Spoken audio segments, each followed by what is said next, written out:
Let's take a look at Coyote Canyon Hole 4, known as the Praying Hands.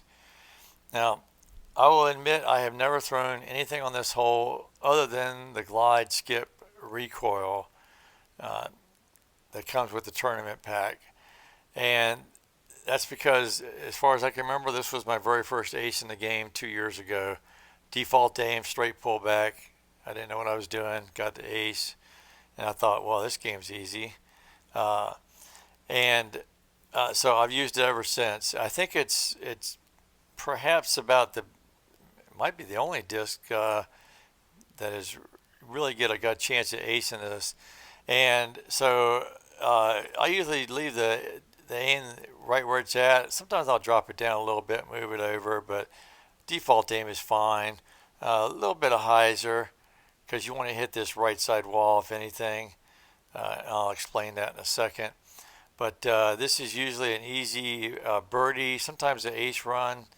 Now it can go a little long.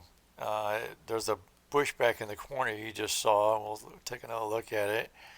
If you get all the way through here clean without hitting anything, uh, this bush right there, if you get behind that bush, that's collision. So there is some danger there, but I still use it. Now, when I first started, we didn't have the accurate extra glide sapphire. Of course, that's a relatively new disc to the game, and it's an awesome disc. If you don't have it, I really do highly recommend it.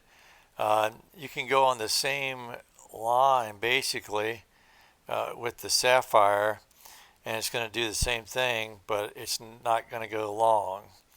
Obviously, it's a 10 speed instead of 12, so it's going to give you the easy birdie just about every time. Great disc.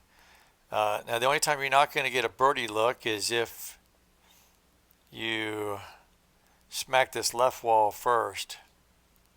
If you do that and you drop down here, that's OB. You're going to get moved to the drop zone. Now, this is, I don't know, subjective, I guess, but it seems like a rather punishing drop zone, 177 feet away. But just know that it plays as about 140, so you can take a shot at it. I have made it from time to time. I don't know if I'm going to make it today, but it is makeable if you know that it plays as 140. But that's a tough drop zone. So that's a quick look at Coyote Canyon Hole 4. Hope you learned something, and we'll see you around the valley.